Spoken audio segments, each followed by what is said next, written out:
that they had Lia Thomas, a man with male parts, going into a female locker room and changing in front of you guys while y'all were undressing biological females, and that's allowed to happen. Exactly. It sounds crazy when you say it like that. You guys are together. That is, yeah. Everybody think about that out there. Even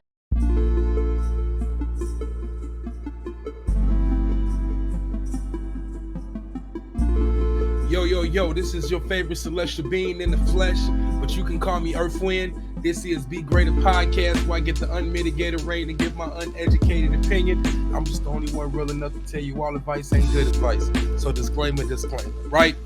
So listen, right? The name of this show is Be Greater Podcast. As we all know, I like to take on different perspectives and different walks of lives. I don't really want to be put in the box. So with that being said, today we got up two individuals. Riley Gaines, a highly decorated swimmer. She just recently graduated, finished her collegiate career. We got Lia Thomas, right? What's up with these two women, right? Lia Thomas might ring some bells because a couple of months ago, she took the women's swimming by storm. She was beating women by a whole minute. She was beating women by 4 or 5 laps. And some people might feel a way about her, right? Why is that?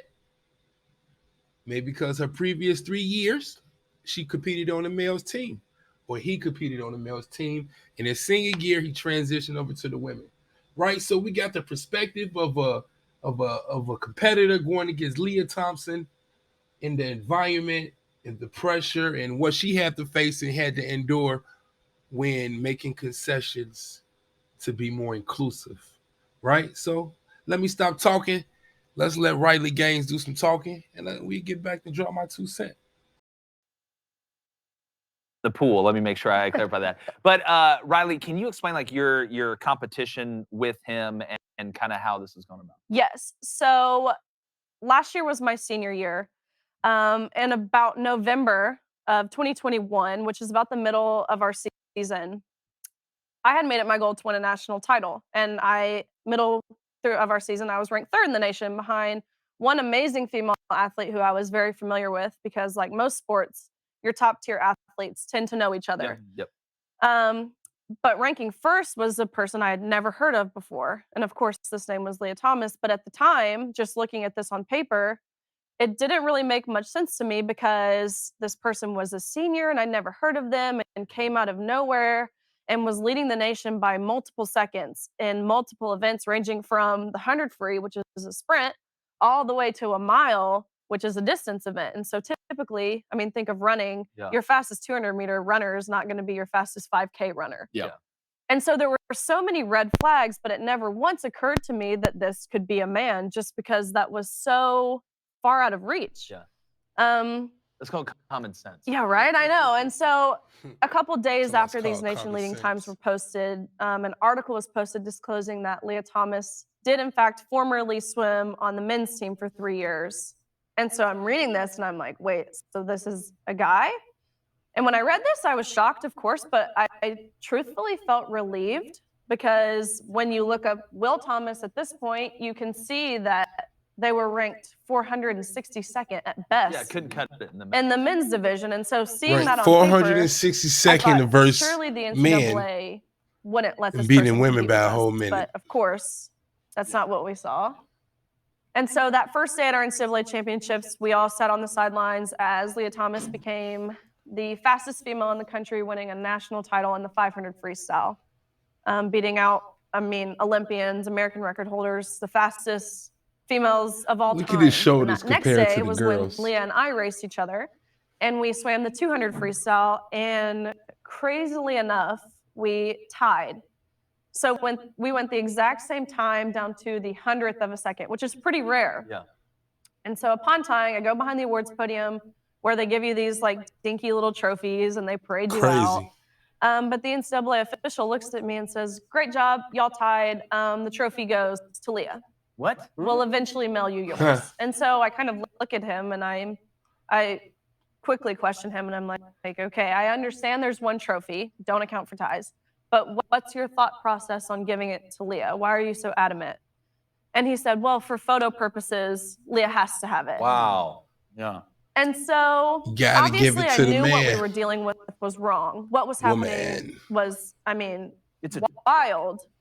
But it was at this moment that I realized not only were we being forced to compete against a man, 6'4", I mean a man, yes. were we being forced to change in a locker room with a man, we were being sidelined to validate the feelings and the identity of a man. And it just felt like we were reduced to like a photo op. And so that's kind of when I took it upon myself to really become public with my stance and so many other stance. That is just, it's the sad part is said, right? They're being silenced. Women are being silenced to accommodate the feelings of a few, right? I don't have any kids. So when I say this, I know a lot of people are like, but I had a conversation with a young lady, born and raised in Chicago. She has 2 daughters. We had a conversation about something similar like this, and the hypothetical was, if your daughter ran track and field and she was to lose to a transgender woman, how would you feel? And her rebuttal was, I would just tell my daughter that she has to train harder, right? Now, me as a man, thinking I'm a man advocate, thinking that I'm defending women, I don't think that women sometimes realize the gravity of introducing men into your spaces, right? Women have fought long and hard to have their own spaces and to now let men just, because they feel, become in your space. Has the potential to be a lot of danger there. There's already been situations where transgender women get sent to a women's prison and get inmates, female inmates, and pregnant. I'm just saying, I'm not making it up, right? There's been situations where transgender women show up to bathhouses that's for women only, full genitalia, children around. Like, I hear you, right? You want to be free, you want to live your life. But if I got an 11-year-old daughter or 12-year-old daughter and I bring her to an all-woman space and you come into this space full genitalia of what's not allowed in this space and telling me I have to accept and treat you as you are, what you say you are, like at some point in time, we have to come down to reality. The science of the matter is men and women body are scientifically built different. Women bodies are built for carrying kids, men's ain't. Right? From the diaphragm to the rib cage to the hips. Men have more muscle mass, bigger lungs, bigger heart, more quick twitch fibers, things that you cannot coach, right? Like my football coach always used to say, I could teach a receiver how to catch. I could teach a receiver how to run a route. I cannot teach a receiver to be 6'4" with a 4.2 40. It's just some things you can't teach. And statistically speaking, on the laws of average, men have more of these things that you cannot teach when it comes to physical competition, right? And I'm being gentle as possible, right? Like I always use the analogy that men are better suited to withstand nature, right? Outside in the elements, butt naked, men are better suited to withstand nature, right? It's not a jab, it's just a fact, right? The strength, the speed, the endurance. It's just one of the reasons why men have dominated for the longest, because we have had to tame nature. And now when you start letting men go against women, it causes a conundrum, right? Like, what about the women? Like, this is what I'm thinking about. Like, what about the women? How do the women feel? So it is so refreshing to hear Riley Gaines tell her story, give her testimony as a world-renowned swimmer, high-class swimmer who was in competition with this woman, and how she felt, right? How she felt losing, how she felt not being able to get the trophy, because it's going to be, because the truth of the matter is, no matter how much Lia Thomas proclaims and transcend womanhood and all of these positive things, she can never bear a child if she's born with male anatomy. He is better for mounting a girl than a girl mounting him. You get what I'm saying? So, and if he ever wanted to have a child, there's only one way that's going to be able to happen. There's only one way that is going to be able to happen, right? 2 + 2 = 4. Okay? There has never been a man born with male genitalia who has been ever been able to carry. So when you start playing these semantics and these games, you open up room for variants of different people with different type of belief systems and feelings to come out and start making proclamations, right? And that's what we're getting into, right? So I know I've been long-winded. I just want to get into one last part. One more thing she had to say about her experience that I felt like was very like eye-opening, like, whoa, you know what I mean? So let's listen to this little last thing, and I'm gonna get up out of here.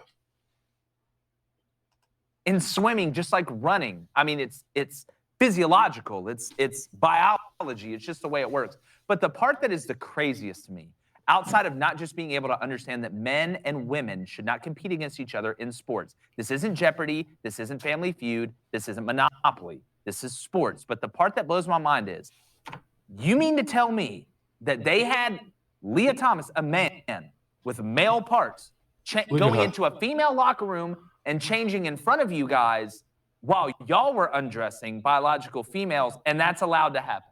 Exactly. It sounds crazy when you say Together. it like that. You guys are together. That is, yeah. Everybody think about that out there. Even the people that are supporting this, if you have a daughter and you're willing to let a full-grown man change in front of her in a locker room, then you don't need to be a parent. I'm sorry. That's no. But the thing is, so of course we knew going into the meet we would be competing against each other, but we were not forewarned in any capacity that we would be sharing a locker room. And so the swimming locker room, it's not necessarily a place of modesty. You've grown up swimming, especially when you're at the elite level that we were. You put these suits on that are like skin tight. It takes like 15 minutes to put these suits on. So it's a process to which, of course, you have to be undressed. But as a girl growing up in that environment, you become okay with being vulnerable in that situation because everyone there is in the same situation. It's a place of chatter. You get to see your friends from all over the country who you haven't seen in so long. And so I was in the locker room, obviously putting my suit on, and all of a sudden it got dead silent. I turn around. I mean, this person's towering over every other person in the locker room, drops the clothes, full male, like a fully intact male with male genitalia. And almost subconsciously, you just cover. Like, it's just a subconscious inherent feeling when you see a male with male parts watching you undress. It was like, I thought I was missing something. I thought, am I like not grasping something? Why is no one talking about this? Why is a coach not sticking up for us? Why is someone within the NCAA? Why were we not warned? We did not give our consent for this. No one asked us. Coaches protecting women. That's all coaches didn't know about it. Parents didn't know about it. It was completely just thrown. It was just, and so when I asked, like, is this allowed to happen? I was given the answer that, well, they made the locker rooms unisex. And so then I'm thinking, okay, any man can walk in, any coach, any guy on the pool deck, to which this was an all-females meet. So the only swimmers there were females, but of course there's male officials, there's male athletic trainers, there's male coaches. So any of them could have walked right? in at any given time. That's your I think we get the rationale picture. behind. I'm just saying, like, we need to protect our women. Like I said, I don't have a child, I don't have a daughter. But I'm saying, though, I would like to have a say-so in whether or not my daughter is in the locker room getting dressed next to a child that was born something different than what my daughter is, right? I think there's only one or two solutions, right? I think that there need to be, in all fairness, to keep it fair, is either need to be a transgender sports leagues, basketball teams, football teams, track teams, swim teams, all of that, or you have to participate with your gender, what you was born with. Now, it's intersex people out there, but the numbers of how many intersex people there is out there is literally more people born with 6 fingers on their hand than it is people who are born intersex. And it's not a protest at Walmart for them to have gloves with 6 fingers. I'm just saying, right? So I'm trying to be mature and not shade or diss a whole segment of people, but in order to appease people, you cannot disrespect people. You understand? You cannot take from one person who's starving and give it to another person who's starving and tell the person who's starving, like, listen, you just need to understand, right?